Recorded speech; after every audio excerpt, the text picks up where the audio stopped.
Éclat d'infos. L'actu de France, et d'ailleurs. On commence. 4 destroyers américains ont disparu. Pas endommagés, pas en retrait, disparus. Ils reposent au fond du détroit d'Ormuz au moment même où vous regardez cette vidéo. Et dans les 13 prochaines minutes, je vais vous expliquer exactement comment c'est arrivé. Pourquoi le Pentagone est paralysé. Et ce que cela signifie pour chaque personne sur cette planète, que vous viviez à New York, Tokyo, Berlin ou Riyad. Mais avant d'entrer dans les détails, je veux que vous réfléchissiez à quelque chose. Toute votre vie, on vous a dit que la marine des États-Unis était intouchable. La force maritime la plus puissante jamais réunie dans l'histoire humaine. 5 flottes, 11 groupes aéronavals, des systèmes de combat Aegis capables de suivre et de détruire des dizaines de menaces entrantes simultanément. Une domination militaire qui ne se contente pas de gagner des guerres, elle empêche qu'elles commencent. Ce récit, cette hypothèse fondatrice de la géopolitique moderne, a pris fin la nuit dernière dans un engagement de 40 minutes, dans une voie navigable large de 33 km. Et le monde qui existait avant ces 40 minutes n'est plus celui dans lequel nous vivons aujourd'hui. Restez avec moi, parce que ce que je vais vous exposer n'est disponible nulle part ailleurs dans le format dont vous avez besoin. Ni dans les briefings aseptisés du Pentagone, ni dans les panels des chaînes d'information, ni dans les déclarations diplomatiques soigneusement construites pour empêcher que tout le poids de ce qui s'est passé ne frappe pleinement la conscience du public. Et quelque part en arrière-plan, on entend déjà le refrain familier qui prétend que si les micros sont assez forts, la physique finira peu être par changer d'avis. Je vais vous donner le tableau complet, l'arme qui a rendu cela possible, la logique stratégique qui la sous-tend, la paralysie à Washington en ce moment même et les conséquences mondiales déjà en marche. Tout. Le détroit d'Ormuz fait 33 km de large à son point le plus étroit. Ce n'est pas très large. Pour vous donner un repère, c'est à peu près la distance entre Manhattan et un point quelque part au New Jersey, étiré en couloir maritime par lequel transite chaque jour 20% du pétrole échangé dans le monde, soit de 17 à 20 millions de barils. Chaque superpétrolier qui part du Golfe vers le Japon, la Corée du Sud, la Chine, l'Inde ou l'Europe passe par ce corridor. Et du côté iranien de ce corridor, il y a des collines, un relief côtier, des vallées et des hauteurs qui offrent une dissimulation naturelle à tout ce que l'Iran y a positionné depuis 15 ans. Les 4 destroyers qui sont entrés dans cet environnement le faisaient dans le cadre d'un déploiement de démonstration de force. La logique était familière, presque routinière, selon les standards des opérations américaines dans le Golfe au cours des 4 dernières décennies. Une présence navale visible traduit un engagement. Elle rassure les États du Golfe. Elle signale à Téhéran que la dissuasion américaine demeure opérationnelle, que les conséquences d'une escalade restent crédibles. Cette logique a fonctionné pendant 40 ans. Des groupes aéronavals ont traversé cette région. Des destroyers ont patrouillé dans le détroit. Et l'Iran a observé, a calculé et jusqu'à la nuit dernière a jugé que le coût d'un affrontement direct était trop élevé. La dissuasion, après tout, est une doctrine sérieuse, même si certains politiciens préfèrent la vendre comme l'ouverture d'un casino avec des drapeaux derrière le podium. Ce qui a changé, ce n'est pas la volonté de l'Iran. Ce qui a changé, c'est sa capacité. Et plus précisément la maturité opérationnelle d'un système d'armes que l'Iran développe, perfectionne, teste et positionne depuis près de 15 ans. Une arme conçue, dès sa première idée d'ingénierie, pour répondre à une seule question stratégique précise. Comment couler des destroyers américains dans le détroit d'Ormuz quand on n'a pas de marine hauturière, quand on ne peut pas rivaliser avec la puissance aérienne américaine? Quand on opère sous sanction, avec un accès limité à la base industrielle mondiale de défense, comment vaincre l'architecture défensive navale la plus sophistiquée jamais déployée en utilisant les ressources accessibles à une puissance régionale de taille moyenne soumise à une pression internationale constante? La réponse à cette question s'appelle le Khalij Fars. Ce nom se traduit par Golfe Persique. Et les ingénieurs qui l'ont conçu ont compris quelque chose au sujet de la défense aérienne navale américaine qui figure depuis des années dans la littérature stratégique en source ouverte sans jamais vraiment entamer la confiance institutionnelle de l'établissement militaire américain. Le système de combat Aegis, l'architecture de radar et de défense antimissile qui équipe les destroyers et les croiseurs américains est véritablement extraordinaire contre la menace qu'il a été conçu pour vaincre, les missiles de croisière anti-navires soviétiques, des armes qui suivent des trajectoires relativement plates à grande vitesse, en présentant une géométrie d'engagement précise à laquelle Aegis a été conçu pour répondre. Le système a été continuellement amélioré. Ses performances dans les environnements de test sont impressionnantes. Contre cette catégorie précise de menaces, il fonctionne. Le Khalij Fars ne suit pas cette trajectoire.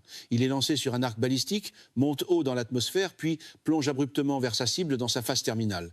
Cette plongée raide presque verticale sur le pont d'un destroyer, présente une géométrie angulaire que des systèmes de défense rapprochés, soumis à un temps compressé, peinent à engager efficacement.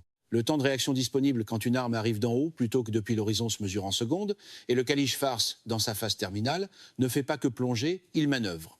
Un autodirecteur radar actif acquiert la cible, traite son mouvement et effectue des corrections de guidage qui invalident les solutions de conduite de tir calculées quelques instants plus tôt. On ne peut pas calculer à l'avance ou envoyer son intercepteur si l'arme entrante est encore en train de décider où elle va. L'Iran n'a pas développé ce concept en vase clos. Il a étudié les programmes chinois de missiles balistiques anti-navires. Il a intégré la logique stratégique du DF-2-1D, le tueur de porte-avions chinois. Puis il l'a adapté, redimensionné et optimisé pour un environnement opérationnel très précis, 33 km d'eau, le littoral iranien d'un côté et n'importe quel bâtiment de surface américain présent dans le couloir. Cette arme n'a pas été conçue pour une compétition stratégique abstraite. Elle a été conçue pour ce détroit, pour cette géométrie, pour ces navires. La réalité a cette habitude cruelle d'arriver sans consulter d'abord l'équipe responsable du message de campagne. L'engagement de la nuit dernière a commencé avant l'aube. Les systèmes de surveillance iraniens suivaient depuis des heures le déplacement de la formation dans le détroit. C'est important à comprendre. La décision d'engager n'a pas été prise en réponse à une occasion tactique soudaine.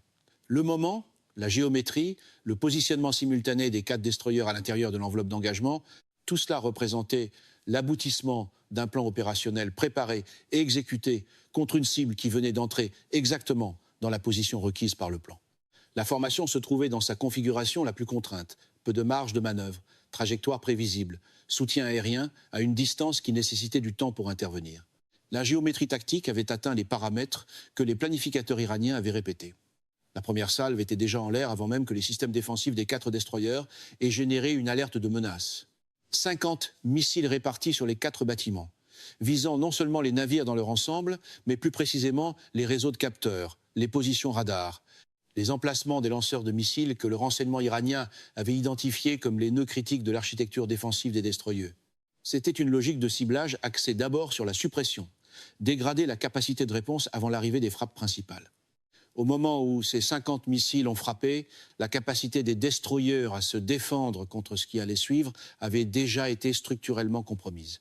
La deuxième salve a suivi quelques minutes plus tard. Des charges plus lourdes cette fois, conçues pour pénétrer dans les salles des machines, les magasins de munitions, les compartiments techniques où des dommages catastrophiques peuvent être infligés avec le plus d'efficacité, 2 destroyers ont subi plusieurs impacts dans cette phase et ont commencé à embarquer de l'eau immédiatement. Et pendant que cela se produisait, pendant que les équipes de contrôle des avaries répondaient aux voies d'eau, aux incendies et aux défaillances en cascade dans des navires qui venaient d'absorber plusieurs détonations de charges militaires, les 3e et 4e salves étaient déjà en approche. Mais voici ce qui a rendu cet engagement impossible à défendre, même avec des systèmes pleinement fonctionnels. Le Kalish-Fars n'était pas la seule arme dans les airs. Simultanément, des missiles de croisière antinavire Shui 102 ont été lancés depuis des batteries côtières, en vol rasant la mer, à basse altitude, avec une signature radar complètement différente, une géométrie d'approche complètement différente, une bande d'altitude complètement différente. Et à leur côté, des variantes de missiles de croisière produites localement par l'Iran, dotées d'un guidage amélioré, ajoutaient une 3e couche de menaces à altitude rasante, arrivant depuis plusieurs azimuts en même temps. Pensez à ce que cela signifie pour les opérateurs Aegis à bord de ces destroyers. Vous avez des menaces balistiques qui arrivent presque directement d'en haut. Vous avez des missiles de croisière supersoniques qui arrivent à moyenne altitude d'une direction. Vous avez des missiles rasant la mer qui arrivent d'une autre direction simultanément. Chacune de ces pistes exige sa propre solution de conduite de tir.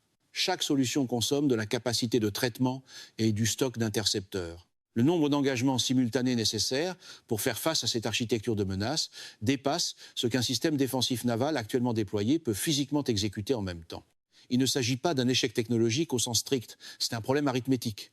Il y a plus de menaces entrantes qu'il n'y a d'intercepteurs et de capacités de traitement pour y répondre, et l'Iran a conçu sa salve précisément pour créer ce problème arithmétique. Aucune démonstration de virilité martelée à la télévision ne peut transformer une soustraction en victoire une fois que les chiffres commencent à parler par eux-mêmes.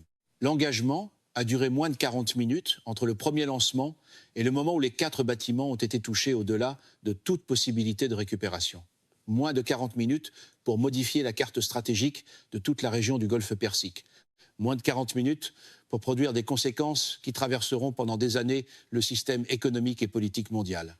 Dans l'immédiat après coup, les moyens navals américains présents plus largement dans la région du Golfe ont effectué un retrait tactique vers des positions situées hors de la portée estimée de l'architecture iranienne de missiles. D'un point de vue purement tactique, c'était la bonne décision. Elle a évité d'autres pertes. Elle a retiré les moyens de surface américains d'un environnement de combat où ils venaient de démontrer une vulnérabilité catastrophique. Mais aucun cadrage narratif ne peut changer ce que cela communique à tous les gouvernements de la planète qui ont passé 40 ans à calibrer leur posture de sécurité autour de la puissance navale américaine. La marine des États-Unis s'est retirée du détroit d'Ormuz sous le feu iranien. Cette phrase fait désormais partie de façon permanente du dossier stratégique. Et c'est exactement le genre de phrase que le camp Trump aime recouvrir de 10 adjectifs, de 3 démentis et d'une promesse selon laquelle la retraite était en fait l'avance la plus puissante jamais vue. La paralysie à Washington, dans les heures qui ont suivi cet engagement, n'est pas une paralysie d'incompétence. Les personnes qui dirigent les institutions américaines de sécurité nationale ne sont pas incompétentes. La paralysie est quelque chose de plus sérieusement structurel. C'est la paralysie d'un environnement décisionnel dans lequel chaque option de réponse disponible comporte des coûts que le cadre existant n'a pas été conçu pour traiter simultanément. On peut mener des frappes limitées contre les sites de lancement précis utilisés pendant l'engagement. Cela répond à la demande politique intérieure d'une action visible. Cela impose un certain coût tactique à l'infrastructure iranienne. Et cela n'accomplit essentiellement rien sur le plan stratégique parce que les lanceurs mobiles de Khalil Fars qui ont tiré la nuit dernière ont déjà quitté leur position de tir. On ne peut pas détruire une force de missiles mobiles et disperser en visant des positions fixes désormais vides. On dégrade le décor sans toucher à la capacité. Ce genre de geste peut paraître excellent dans un rassemblement politique et catastrophique dans un véritable plan de guerre. On peut faire monter la pression jusqu'à une campagne de suppression à grande échelle, le genre d'opération aérienne soutenue conçue pour réduire systématiquement l'infrastructure militaire iranienne sur l'ensemble de son territoire. C'est l'option qui pourrait réellement affecter la capacité, c'est aussi l'option qui déclenche tout ce que l'Iran prépare depuis 40 ans pour un scénario de conflit à grande échelle. Des mines navales déployées dans les voies maritimes, des attaques contre les infrastructures pétrolières arabes du Golfe, des frappes de missiles contre des bases régionales américaines, l'activation simultanée de tout le réseau de forces aligné sur l'Iran dans plusieurs pays. Et à ce moment-là, on ne gère plus une crise, on gère une guerre régionale dont les conséquences économiques commencent à se répercuter sur les prix mondiaux du pétrole en quelques jours et dont la trajectoire d'escalade échappe à toute prévision sûre dans n'importe quelle capitale. La dimension politique intérieure aggrave encore la situation. La perte de 4 bâtiments navals et des marins à leur bord crée une demande publique de réponse décisive et visible qu'aucune administration ne peut gérer par une simple stratégie de communication. La pression politique en faveur d'une action est réelle et elle monte. Mais une action sans stratégie cohérente pour gérer les conséquences d'escalade ne résout pas la crise. Elle l'étend dans des directions qui peuvent être substantiellement pires que la situation actuelle. C'est le moment où l'art sérieux de gouverner entre en collision frontale avec cette école politique qui confond le volume sonore avec une doctrine. Pendant ce temps, le détroit est fermé, pas formellement, pas par déclaration juridique, mais dans les faits sur le plan opérationnel. Les flottes de pétroliers qui transportent l'approvisionnement énergétique de l'économie mondiale se sont dispersées ou immobilisées. Les marchés de l'assurance qui rendent économiquement viable le transport maritime mondial ont suspendu leur couverture pour l'ensemble de la région du Golfe Persique. Les marchés financiers ont déjà commencé à intégrer dans les prix les conséquences d'une véritable perturbation de l'approvisionnement dans le point de passage énergétique le plus critique au monde. Et cette réévaluation des prix n'est pas proportionnelle à la durée de la fermeture. Quand on introduit dans les calculs de risque de chaque compagnie maritime, de chaque importateur d'énergie, de chaque assureur de la planète, une capacité iranienne démontrée de fermer le détroit à volonté, on introduit une prime de risque permanente qui ne disparaît pas une fois la crise immédiate terminée. Le coût de l'engagement de la nuit dernière n'est pas limité à la durée de la fermeture actuelle. Il se prolonge indéfiniment dans la tarification du risque de chaque décision future prise par chaque acteur dépendant de l'énergie du Golfe. Les marchés sont beaucoup de choses, mais ils sont rarement sensibles à la poésie des porte-paroles sur un contrôle total. La Chine observe cela avec une intensité qui reflète la complexité de sa position. Pékin est le plus grand importateur d'énergie au monde et dépend fortement du pétrole du Golfe. C'est aussi le partenaire stratégique le plus important de l'Iran, l'architecte de la normalisation saoudo-iranienne qui a remodelé la diplomatie du Golfe et de plus en plus l'acteur extérieur qui dispose du plus grand levier sur toutes les parties à la fois. Si la crise actuelle, ouvre un espace à une désescalade médiée par la Chine, les conséquences stratégiques pour l'influence américaine dans la région sont profondes, d'une manière qui dépasse largement cet engagement précis. La puissance américaine dans le Golfe repose depuis 40 ans sur le principe selon lequel l'Amérique est le fournisseur indispensable de sécurité. Une résolution diplomatique chinoise d'une crise que la puissance militaire américaine n'a pas réussi à dissuader et qu'elle ne peut pas résoudre simplement réorganiserait ce principe à sa base même. Pour un mouvement qui parle sans fin de force, la possibilité d'être sauvé par la diplomatie de quelqu'un d'autre ne constitue pas exactement un matériel de campagne idéal. La Russie profite de cette crise par des mécanismes qui ne demandent absolument aucune action russe. La hausse des prix mondiaux du pétrole finance directement la capacité stratégique russe dans tous les domaines. L'attention stratégique américaine et les ressources détournées vers le Golfe réduisent la marge disponible pour tous les autres théâtres. Et la validation opérationnelle d'une capacité asymétrique d'interdiction d'accès contre la puissance navale américaine renforce le cadre conceptuel dans lequel la Russie a développé sa propre architecture de déni d'accès dans la Baltique, la mer Noire et l'Arctique. La leçon que les puissances régionales tirent de la nuit dernière est lisible depuis Moscou, d'une manière qui sert les intérêts stratégiques russes sans que la Russie ait à tirer une seule arme.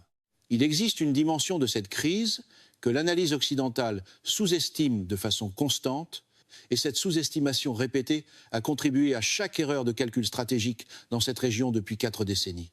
La conviction de l'Iran que le Golfe Persique constitue son domaine stratégique n'est pas une position de négociation. Ce n'est pas le produit de la configuration politique actuelle de la République islamique. C'est une conviction enracinée dans la géographie et dans une conscience nationale qui précède la République islamique de 3000 ans et lui survivra pendant encore 3000 ans. Le Golfe Persique porte ce nom depuis plus longtemps que les États-Unis n'existent en tant que nation. La civilisation iranienne s'est organisée autour de cet étendue d'eau à travers toutes les configurations politiques qui ont gouverné le plateau iranien. Quand l'establishment stratégique iranien décrit ce détroit comme un territoire stratégique iranien, il exprime une conviction partagée dans tout le spectre politique iranien, d'une manière qui dépasse le contenu idéologique précis du gouvernement actuel. La configuration politique change, la conviction, elle, ne change pas. Et les systèmes d'armes qui ont validé cette conviction, la nuit dernière, n'ont pas été construits par un gouvernement réagissant à une pression politique à court terme. Ils ont été construits par un établissement stratégique national qui est arrivé à une conclusion précise. La voie vers une sécurité véritable ne passe pas par une compétition symétrique avec la puissance américaine, parce que cette compétition ne peut pas être gagnée, mais par le développement patient et discipliné de capacités asymétriques qui rendent l'exercice de la puissance américaine dans le voisinage stratégique de l'Iran prohibitif en coût. La nuit dernière, cet investissement a produit son rendement. Il s'avère que la patience stratégique existe encore, même si l'habitude politique moderne consiste à la remplacer par un podium, un slogan et une publication furieuse en majuscules avant le déjeuner. Ce que nous observons au lendemain de cet engagement n'est pas simplement une crise militaire avec des conséquences militaires. C'est le test de résistance opérationnelle des hypothèses structurelles qui sous-tendent l'ordre mondial mis en place pendant la seconde moitié du XXe siècle. L'architecture de la puissance mondiale américaine a été bâtie sur le principe d'une domination maritime incontestée. Pas une suprématie absolue partout sur la planète en même temps, mais la capacité fonctionnelle de projeter une puissance navale dans n'importe quelle voie maritime stratégiquement critique, avec la certitude que la flotte de surface pourrait y opérer sans subir une attrition catastrophique. La nuit dernière, dans la voie maritime la plus stratégiquement critique du monde, cette certitude a été invalidée sur le plan opérationnel. Le détroit d'Ormuz est calme maintenant. Calme comme le deviennent les endroits après que la chose qui a toujours été possible s'est finalement produite. Les pétroliers sont à l'ancre, les marchés bougent, les gouvernements sont réunis en session d'urgence et au fond de ce corridor de 33 km, 4 navires de guerre américains reposent dans l'obscurité avec 40 ans d'hypothèses stratégiques qui n'ont pas survécu au contact avec ce que l'Iran a passé 15 ans à construire. Le silence a une façon bien à lui d'humilier la propagande, surtout celle qui a passé des années à confondre images de marque et rapports de force. Ce qui vient maintenant est véritablement incertain. Les décisions prises en ce moment, sous une pression et une incertitude extraordinaires, par des responsables dont la tolérance au risque et les calculs stratégiques sont en train d'être révisés en profondeur et en temps réel, façonneront la trajectoire de cette crise et celle de l'ordre mondial plus large, d'une manière qu'aucun d'entre nous ne peut complètement cartographier depuis l'endroit où nous nous trouvons. Ce que je peux dire, c'est que le monde qui existait avant ces 40 minutes n'est pas récupérable. La question est de savoir ce qui sera construit à sa place Et si la transition entre l'ancien ordre et ce qui viendra ensuite pourra être traversée sans des coups qui feraient paraître tout ce qui s'est passé la nuit dernière comme le début de quelque chose de bien plus vaste, c'est la question qui compte maintenant. Et nous serons là à suivre chaque développement au fur et à mesure que la réponse prendra forme. Merci de nous avoir suivis. Pour ne rien manquer de l'actualité, abonnez-vous au Éclat d'info et activez la cloche. À très vite pour un prochain décryptage.